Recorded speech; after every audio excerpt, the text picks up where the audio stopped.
राधे राधे दोस्तों, स्वागत है आप सभी का एक बार फिर से मेरे चैनल पर। तो आज हम बनाने वाले हैं बर्गर, वो भी बिना बन के। ये टेस्टी से दिखने वाले बर्गर्स बनाने के लिए तैयार हो जाइए। तो चलिए शुरू करते हैं। सबसे पहले ले लीजिए आप आलू। आलू को गर्म मत लीजिएगा, ठंडा करके लीजिएगा, क्योंकि गर्म आलू थोड़े मैशी से हो जाते हैं और चिपचिपे भी हो जाते हैं, इसलिए आलू को ठंडा करके लीजिएगा। इसके बाद हम आलू को अच्छी तरह मैश करके इसमें डालेंगे कुछ मसाले। सबसे पहले मैंने डाला कश्मीरी रेड चिली पाउडर, काली मिर्च, गरम मसाला, चाट मसाला, धनिया पाउडर, टेस्ट के हिसाब से नमक। ध्यान से ऐड कीजिएगा क्योंकि कई मसालों में नमक होता है पहले से, तो यहाँ पर आप हिसाब से ही नमक ऐड कीजिएगा। और उसके बाद मैंने ले लिए थोड़ी सी कश्मीरी रेड चिली पाउडर और साथ ही ले लिया है ढेर सारा हरा धनिया। अब ये मैंने जो फ्रेश ब्रेड्स होती हैं उनको क्रम कर लिया है मिक्सी में पीस कर। आप थोड़ा सा पहले ब्रेड्स को सुखा लीजिएगा, खुले में रख दीजिएगा, उसके बाद उसके क्रम्स बनाइएगा। बहुत अच्छे क्रम्स बनकर तैयार होते हैं। बस इसके बाद हम आलूओं को और ब्रेड क्रम्स को आपस में मिक्स करके एक अच्छा सा नीट डो तैयार कर लेंगे। ये देखिए डो कितने अच्छे से तैयार हो गया है। चलिए अब हम इसकी बर्गर बनाने की तैयारी करते हैं। तो सबसे पहले हम हाथों को इस तरह ग्रीस करके आलू का एक पोर्शन तोड़ लेंगे अपने अकॉर्डिंग, और उसके बाद हम इसकी एक एक करके पैटीज तैयार करेंगे। पैटी की मोटाई आप अपने हिसाब से रख सकते हैं, मैंने बहुत ज़्यादा मोटा नहीं रखा है पैटी को।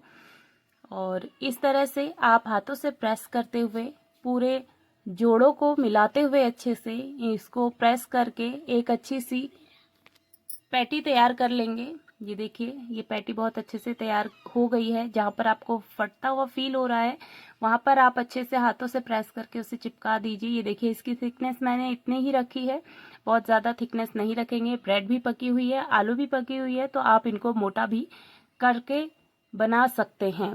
तो देखिए मैं आपको दूसरी पैटी भी बना के दिखा देती हूँ। बस इसी तरह से आपको पैटी के लिए आलू के मिक्सचर में से एक हिस्सा लेना है, अपने हाथों के बीच में बिल्कुल आटे की लोई की तरह, जिस तरह हम आटा रोटी बनाने के लिए आटा तोड़कर हाथों के बीच में उसकी लोई बनाते हैं, उसी तरह से आटे की पैटी भी हम बनाएंगे। और देखिए मैंने सारी की सारी पैटी एक एक करके तैयार कर ली है। इनमें से मैंने 8 पैटीज बनाकर तैयार की है, 3 से 4 आलूओं में से। अब इसके अंदर मैं कुछ सब्जियों का इस्तेमाल कर रही हूँ। नवरात्रे चल रहे हैं तो घर में प्याज थोड़ा सा अवॉइड ही कर रहे हैं हम।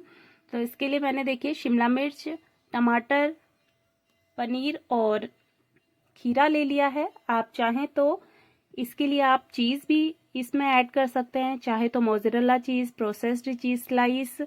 और अगर आपके पास कैबेज वगैरह है तो थोड़ी सी आप कैबेज वगैरह भी डाल सकते हैं। उसके लिए आप पैटीज को थोड़ा मोटा रखिएगा। मैंने अपने जो बीच में डालने वाली सब्जियां हैं उसके अकॉर्डिंग ही पैटी को बनाकर तैयार किया है। और देखिए मैंने सबको स्लाइस कर लिया है अच्छे से, और इन स्लाइसेस को हम उस पैटी के बीच में रखकर उसका बन तैयार करेंगे। देखिए मेरे पास 4 सब्जियां थी और मैंने बस घर में जो सब्जियां रखी हुई थी उन्हीं से मैं ये बनाकर तैयार कर रही हूँ। पनीर के पीसेस भी मैं मोटे मोटे चंकी से रख रही हूँ, ताकि खाते वक्त पनीर के पीसेस का पता लगे। और शिमला मिर्च के बीज आप इस तरह से बहुत ही आसानी से निकाल कर अलग कर सकते हैं। आप चाहें तो यहाँ पर प्याज का इस्तेमाल भी कर सकते हैं और फिलिंग में अदरक लहसुन का पेस्ट भी बना सकते हैं। अब बर्गर की पैटी को कोट करने के लिए हम यहाँ पर एक स्लरी बनाकर तैयार करेंगे। यहाँ पर मैंने 2 टीस्पून कॉर्नस्टार्च और 2 टीस्पून मैदा लिया है। अब इसको पानी की सहायता से हम एक इसका मिक्सचर बनाकर तैयार करेंगे, घोल, जिसको स्लरी भी कहा जाता है। हिंदी में आप चाहें तो इसे घोल कह सकते हैं। और ये घोल आसानी से बनकर तैयार हो जाता है, कोई ज़्यादा मेहनत नहीं करनी है और ना ही इसमें कोई मसाले डालने हैं। अब देखिए मैंने यहाँ पर सॉस लिया है। सबसे पहले बर्गर की पैटी में मैंने यहाँ पे टमाटो केचप स्प्रेड किया है। आप चाहें तो यहाँ पे मिंट सॉस, मेयोनीज और मस्टर्ड सॉस जैसी चीज़ें भी डाल सकते हैं। अब एक एक करके लेयरिंग करेंगे हम सब्जियों की इस तरह से, और दूसरी पैटी उठाकर हम इसके ऊपर रखकर अब इसको बड़ी ही आसानी से इसे प्रेस करते हुए इसके सारे जो खुले हुए जोड़ हैं इनको बंद कर देंगे। ध्यान रहे, बड़े ही सावधानी से इन जोड़ों को आपको प्रेस करके पूरी अच्छी तरह से बंद करना है, ताकि ये तेल में जाने के बाद फटे नहीं, क्योंकि अगर ये फट गए तो इसके अंदर तेल अब्जॉर्प्शन बहुत ज़्यादा हो जाएगा।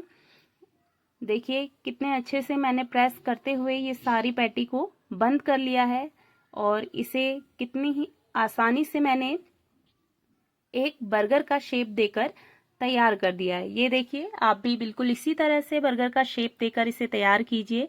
हाथों से बिल्कुल अच्छी तरह गोल गोल घुमाते हुए, प्रेस करते हुए चारों तरफ से एक गोल बन के आकार का शेप मैंने इसे दे दिया है। देखिए ये तैयार हो गया है। बस इसी तरह मैं सारे तैयार कर लूँगी। ये चारों बर्गर मैंने तैयार कर लिए हैं, और अब मैं इसके ऊपर थोड़ा सा बर्गर के जैसा दिखाने के लिए इसके ऊपर मैं व्हाइट सेसमे सफ़ेद तिल का इस्तेमाल कर रही हूँ। आपके पास नहीं है तो कोई बात नहीं, कोई ज़रूरी भी नहीं है। ये तो मैं आपको दिखा रही हूँ और मेरी वीडियो में अच्छा लगे इसलिए मैं इसका इस्तेमाल कर रही हूँ। पहले बर्गर में बहुत ज़्यादा तिल लग गए थे, इसलिए मैं इसको फिर हाथ से स्प्रिंकल कर रही हूँ, क्योंकि बहुत ज़्यादा तिल भी बर्गर में एक कड़वापन का टेस्ट देंगे। और देखिए दोनों तरफ पलट कर भी मैं इन तिलों को बहुत ही आसानी से इसमें चिपका लूँगी। पहले तिल इसलिए लगाने हैं क्योंकि स्लरी के बाद अगर हम तिल लगाएंगे तो तेल में जाते ही सबसे पहले तिल जलेगा, और अगर हम स्लरी लगाने से पहले तिल लगाएंगे तो स्लरी की कोटिंग की वजह से तिलों को कोई भी असर नहीं पड़ेगा।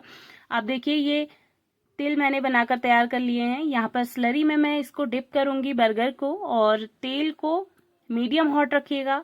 आप अगर लो फ्लेम पर इसे फ्राई करेंगे तो बर्गर तेल एब्जॉर्ब कर लेगा बहुत सारा, और बड़ी ही आसानी से मैं इसे देखिए फ्राई कर लूँगी। लटते पलटते आप भी फ्राई कर लीजिएगा, और हाथों को थोड़ा बचा के, मेरी कढ़ाई में तेल कम था इसलिए मैं अपने हाथों को बर्गर तेल में डालने के बाद भी इस्तेमाल कर रही हूँ। और इस तरह से ऊपर वाली साइड पे हम स्पैचुला की मदद से थोड़ा थोड़ा करके तेल इस तरह छिड़केंगे, ताकि ऊपर की जो स्लरी है वो भी थोड़ी सी हार्ड हो जाए, मतलब पक जाए और वो निकले नहीं। अब देखिए दोनों तरफ से इसको बड़ी ही आसानी से हम फ्राई कर लेंगे, बहुत जल्दी फ्राई हो जाता है। और ये चिंता मत कीजिए कि आपका कोई सामान इसमें कच्चा रह जाएगा, क्योंकि कच्चा रहने का तो कोई चांस ही नहीं बनता। हमने बॉइल्ड आलू लिए हैं और ब्रेड ऑलरेडी पके हुए होते हैं, तो इनको ज़्यादा फ्राई करने की ज़रूरत भी नहीं है। और अगर हम ज़्यादा फ्राई की हुई चीज़ें खाते हैं तो वो वैसे ही शरीर के लिए नुकसानदायक होती हैं।